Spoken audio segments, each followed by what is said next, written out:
नमस्कार, मैं हूं पूजा वशिष्ठ और आपने लॉगिन किया है one India Hindi YouTube channel. Bharat में राष्ट्रपति चयनित होते हैं या नियुक्त? इस सवाल के दो जवाब हो सकते हैं, एक सैद्धांतिक और दूसरा व्यवहारिक। सैद्धांतिक जवाब कहता है कि यहाँ राष्ट्रपति चयनित होते हैं, जबकि व्यवहारिक जवाब है कि असल में राष्ट्रपति सत्ताधारी पार्टी द्वारा नियुक्त कर लिए जाते हैं और फिर चुनाव सिर्फ एक औपचारिकता भर होती है। इसका सीधा प्रमाण तो यही है। इस बार भी चुनाव से पहले सब जान चुके थे कि अगला राष्ट्रपति कौन बनने वाला है, क्योंकि सत्ताधारी पार्टी रामनाथ कोविंद को इस पद के लिए नियुक्त कर चुकी थी। राष्ट्रपति चुनावों की ही तरह भारत में राष्ट्रपति से जुड़ी लगभग सभी बातें ऐसी हैं जो सैद्धांतिक तौर पर तो कुछ कहती हैं, लेकिन व्यवहारिकता में कुछ और ही हैं।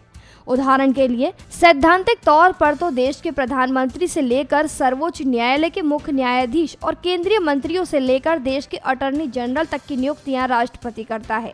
लेकिन क्या वास्तव में यह माना जा सकता है कि नियुक्तियों में राष्ट्रपति की राय भी कोई मायने रखती है? इसलिए भारत का राष्ट्रपति सैद्धांतिक तौर से देश का प्रथम नागरिक और सबसे शक्तिशाली व्यक्ति होने के बावजूद व्यवहारिकता में अक्सर सिर्फ एक रबर स्टैंप ही कहलाता है। 300 कमरों के महल में रहने वाला एक ऐसा रबर स्टैंप जिस पर जनता के करोड़ों रुपए हर साल खर्च किए जाते हैं। ऐसे में सवाल यह भी उठता है कि जब हमारा राष्ट्रपति एक प्रतीकात्मक औपचारिकता भर है, तो फिर हमें किसी राष्ट्रपति की जरूरत ही क्या है? इस सवाल का जवाब तलाशने की कोशिशें वहीं से शुरू करते हैं जहां से देश में राष्ट्रपति की इस व्यवस्था की शुरुआत हुई थी।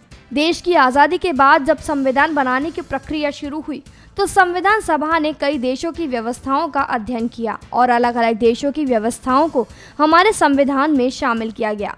संसदीय प्रणाली की व्यवस्था ब्रिटेन से लाई गई है और माना जाता है कि ब्रिटेन में जो भूमिका राजा की थी, लगभग वही भूमिका संविधान में राष्ट्रपति के लिए तय कर दी गई है। यहाँ सवाल उठता है कि क्या ऐसा करना जरूरी था?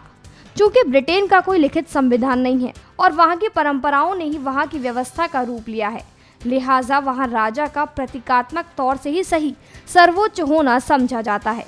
लेकिन भारत में स्थिति वहाँ से बिल्कुल अलग थी।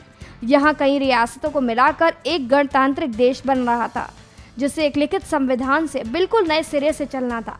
इसलिए कई लोग यह भी मानते हैं कि यहाँ ब्रिटेन के राजा जैसी किसी प्रतीकात्मक व्यवस्था की जरूरत ही नहीं थी।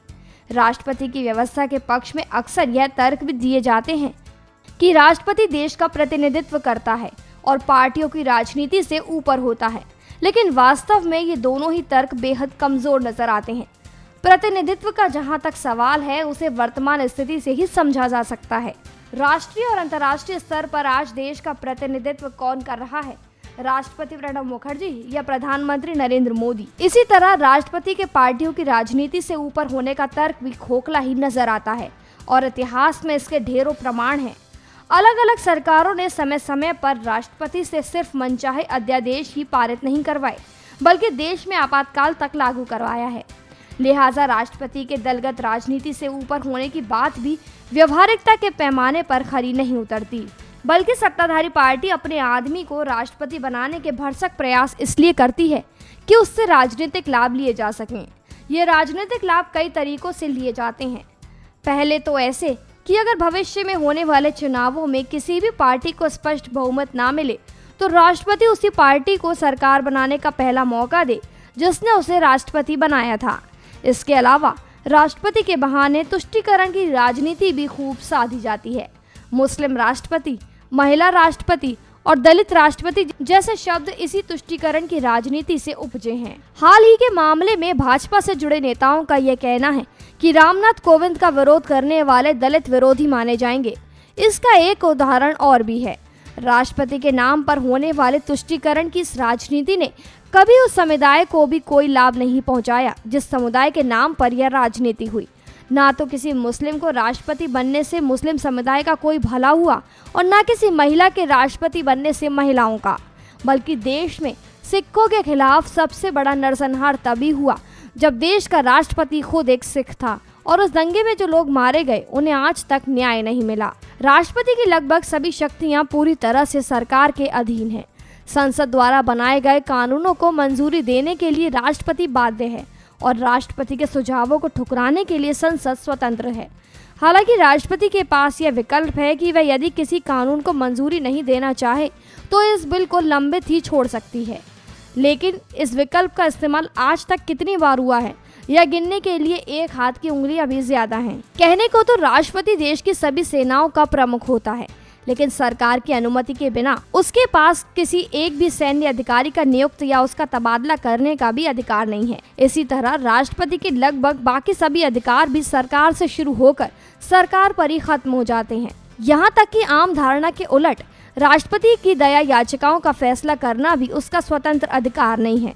सर्वोच्च न्यायालय से ठुकराए जाने के बाद जो दया याचिकाएं राष्ट्रपति के पास पहुंचती हैं, उन पर भी राष्ट्रपति केंद्रीय गृह मंत्रालय के अनुसार ही फैसला करता है और उसके सुझाव मानने को बाध्य होता है। संसद के फैसलों की संवैधानिकता को देखने परखने के बाद राष्ट्रपति अंतिम मोहर का काम करता हो तो ऐसा भी नहीं है। तमाम ऐसे उदाहरण मौजूद हैं जब राष्ट्रपति द्वारा किसी कानून पर हस्ताक्षर करने के बाद भी देश की नियुक्ति संबंधी कानून के साथ भी ऐसा हुआ हो। देश के सर्वोच्च न्यायालय ने उस कानून को असंवैधानिक घोषित करते हुए रद्द किया। कुछ समय पहले ही जजों की नियुक्ति संबंधी कानून के साथ भी ऐसा हुआ था। इसी तरह दया याचिकाओं पर राष्ट्रपति के अंतिम फैसले को भी सर्वोच्च न्यायालय पलट चुका है और पलटने का अधिकार रखता है। ऐसे में ये सवाल वाजिब भी लगता है कि जब हमारे राष्ट्रपति के पास कोई ठोस या अनन्य शक्तियां नहीं हैं, तो फिर इस पद की जरूरत ही क्या है। औपचारिकता निभाने के अलावा जो भी महत्वपूर्ण दायित्व राष्ट्रपति निभाता है, उन्हें आवश्यकता पड़ने पर सर्वोच्च न्यायालय द्वारा गठित कोई समिति या किसी अन्य वैकल्पिक व्यवस्था के जरिए भी पूरा किया जा सकता है। और जहां तक औपचारिकता निभाने का सवाल है, तो अगर राष्ट्रपति नाम की औपचारिकता देश के नागरिकों पर करोड़ों रुपए का भार न डाल रही होती, तो इसे निभाते रहने में भी कोई हर्ज नहीं था। अब ये फैसला आप खुद ही करिए कि क्या इस देश को राष्ट्रपति की जरूरत है या नहीं। फिलहाल इस खबर में इतना ही। देश, दुनिया और राजनीति से जुड़ी अन्य खबरों के लिए लॉगिन कीजिए one India Hindi YouTube channel.